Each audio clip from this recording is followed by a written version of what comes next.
안녕하세요. 그림읽기입니다. 지금 보시는 곳은 강화에 있는 전등사입니다. 수도권 가까운 곳에 이렇게 예쁜 고찰이 있다는 게 참 축복이 아닐 수가 없죠. 절 자체 분위기도 좋고 주의 깊게 볼 만한 문화재도 적잖은데 이렇게 일자로 쭉 늘어서 있는 가람 왼쪽 끝에 이게 왜 여기 있지 싶은 문화재가 하나 있습니다. 바로 이 종입니다. 전등사 철종이라고 알려져 있는데 이건 우리나라 종이 아닙니다. 중국 종이에요. 중국 송나라 정확한 연대는 표면 글자를 통해서 확인이 되는 모양입니다. 북송 철종 4년 서기 1097년에 주조됐다고 하니까 거의 1000년이 다 된 물건이죠. 자, 외국 문화재로는 드물게 보물로 지정돼 있습니다. 그리고 우리 종에서는 볼 수 없는 특이한 점들이 많아요. 여기 종 몸통 윗부분 보시면 요 테두리를 상대라고 하는데 여기 이렇게 팔괘문이 있죠. 종 몸통에는 우리나라 종 같으면은 바로 비천상 같은 게 있어야 되는데 얘는 이렇게 사각형으로 구획이 나눠져 있고 그 안에 글자가 잔뜩 들어 있습니다. 그리고 종의 아랫단 치마도 보시면은 우리나라 종은 평평한데 중국 종은 이렇게 꽃잎처럼 구불구불 능선을 만들어서 멋을 주고 있죠.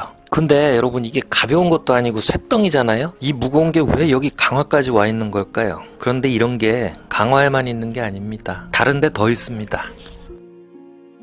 자, 여기는 송도 유원지에 있는 인천 시립박물관입니다. 이 박물관 입구 뒤쪽으로 가셔야 돼요. 보통 여기까진 잘 안 가죠. 짜잔. 자, 강화 전등사에 있는 거랑 비교도 안 될 정도로 크고 아름다운 중국 철종들이 3개나 더 있습니다. 자, 아까 보셨던 전등사 철종보다 무늬도 뚜렷하고 크기도 커요. 자, 첫 번째 이거는 원나라 때 1298년에 만든 종입니다. 굉장히 오래됐죠. 종 꼭대기, 종을 거는 고리 부분을 용류라고 하는데 이 부분이 우리나라 종은 보통 소리통이 달려 있거든요. 하지만 중국 종은 소리통이 없고 2마리 용이 장식이 돼 있죠. 전등사 철종보다 훨씬 더 뚜렷하고 예쁩니다. 그리고 여기 종의 몸통에는 황제 만세라고 글씨가 아주 기가 막히죠. 중국은 이렇게 해서가 컴퓨터로 찍어낸 것 같이 이렇게 단정하죠. 자, 전등사 종은 팔괘문이 종 위쪽에 있었는데 얘는 아래쪽에 있네요. 종 하단에 이렇게 펄럭이는 능선 무늬도 분명합니다. 와, 다음 이 종은 명나라 때 종입니다. 정확히는 1638년이고요. 글씨가 마모가 적어서 이렇게 막 책처럼 글씨를 이렇게 종 전체 빼곡하게 새기는 그런 중국 종의 전형을 잘 간직하고 있습니다. 꼭대기의 종류는 보통은 쌍용, 용 2마리가 앉아있는데 얘는 특이하게 인면, 사람 얼굴이 둘 있습니다. 이런 건 좀 귀하겠죠. 몸통 위쪽에는 풍조 웃은 국태안민, 바람 좋고 순한 비에 나라와 백성이 편안하다. 참 글씨 좋네요. 자, 중간에는 역시 종의 연대와 관련된 명문이 빼곡하고 아래쪽에 화려한 구름문이 있습니다.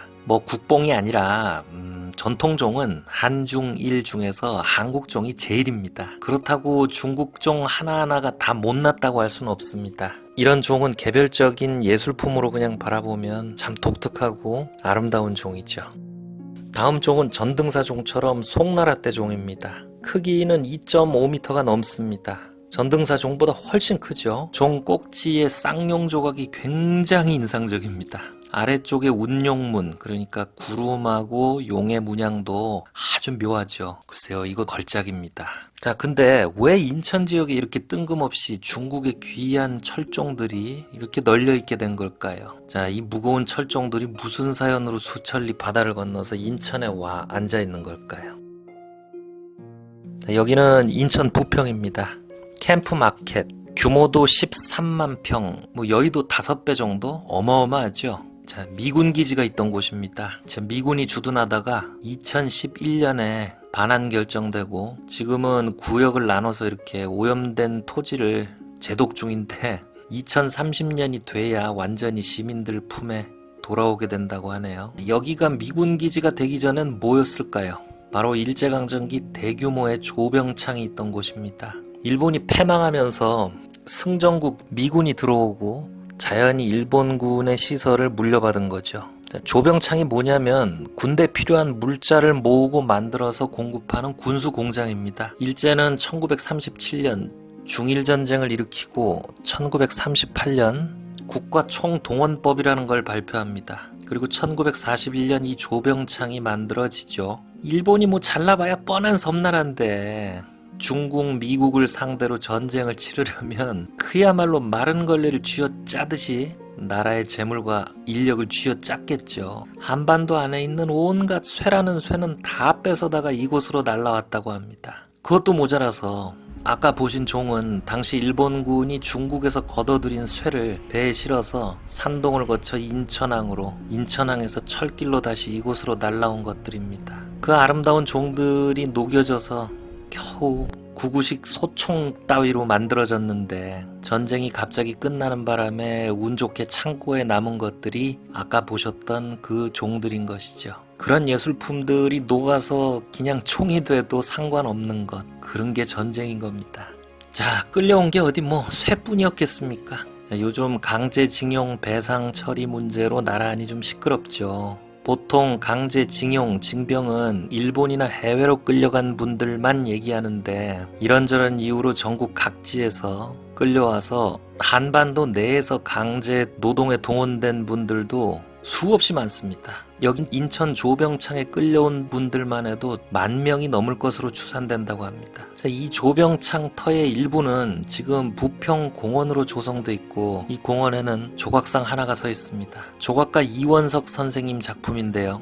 실제 이곳에 끌려와서 온갖 인권 유린과 강제 노역을 경험하신 지영래 할머니와 이연영 선생님의 증언을 모티브로 제작됩니다. 작품의 정식 제목은 인천 일제강점기 진용노동자상 해방의 예감입니다. 그리고 요 옆에는 일제 성노예 피해자분들의 한과 희망을 형상화한 평화의 소녀상 입상도 있습니다. 얘기를 이번에는 서울 용산으로 옮겨볼게요. 자, 용산역 광장에는 김운성, 김석영 작가님의 강제징용 노동자상이 있습니다. 용산역은 강제징용, 징병당한 분들이 사방으로 흩어지기 위해서 일단 모이던 곳이었습니다. 자, 조각상에 발이 땅에 박혀있는 이 노동자상은 돌아오지 못한 분들, 그리고 돌아왔지만 자신의 존엄을 거기 땅에 묻고 온 분들의 그런 처지를 상징하고 있죠. 자, 요즘 들어 바라보면 더 짠합니다. 자, 하근찬의 순환이대라는 소설을 보시면 주인공 만도가 징용에 끌려가는 장면이 있습니다. 제가 한 대목만 읽어드리겠습니다. 북해도 탄광으로 갈 것이라는 사람도 있었고 틀림없이 남양군도로 간다는 사람도 있었다. 더러는 만주로 가면 좋겠다고 하기도 했다. 만도는 북해도가 아니면 남양군도일 것이고 거기도 아니면 만주겠지. 설마 지들이 하늘 밖으로 사 끌고 가겠냐고 아무렇지도 않은 듯 그 들창코로 담배 연기를 푹푹 내뿜고 있었다. 그러나 마음이 좀 덜 좋은 것은 마누라가 저쪽 변소 모퉁이 벚나무 밑에 우두커니 서서 한눈도 안 팔고 이쪽만 바라보고 있는 때문이었다. 그래서 그는 주머니 속에 성냥을 두고도 옆 사람에게 불을 빌리자고 하며 슬며시 돌아서 버리곤 했다. 플랫폼으로 나가면서 뒤를 돌아보니 마누라는 울박해 서서 수건으로 코를 눌러대고 있는 것이었다. 만도는 코허리가 찡했다. 기차가 꽥꽥 소리를 지르면서 덜커덩 하고 움직이기 시작했을 때는 정말 덜 좋아다. 눈앞이 뿌옇게 흐려지는 걸 어쩌지 못했다. 자, 인천 조병창은 해방 후에 그대로 미군들 손에 넘어가서 수십 년 지나서 2019년이 돼서야 우리가 정화비용 부담하는 조건으로 완전히 반환 결정납니다. 역사는 이렇습니다. 한번 어그러진 걸 다시 바로잡으려면 엄청난 노력과 세월이 소모되는 겁니다. 끌려온 중국종은 전쟁이 예술을 뭉개고 다 어그러뜨리는 과정이라면 조병창 자리와 징용 현장에 조각상이 서는 것은 다시 이렇게 흩어진 것을 가지런히 하는데 예술이 제 할 일을 하는 그런 과정이겠죠. 저는 개인적으로 문화재는 제 고향에 제자리에 가는 게 맞 생각합니다. 우리가 그 중국종 가지고 있으면 뭐 하겠습니까? 어디까지나 개인적인 생각인데 그 종을 중국에 반납하고 중국과 함께 일본의 올바른 역사인식을 촉구하는데 공조하는 것도 틀어진 것을 제자리에 바로 하는 좋은 방안이 아닐까 한번 생각해 봅니다. 정치 권력도 제발 좀 역사 앞에 제 할 일이 뭔지 똑바로 찾아가서 해줬으면 얼마나 좋겠습니까? 오늘 영상은 여기서 마치겠습니다. 구독과 좋아요 부탁드립니다. 감사합니다.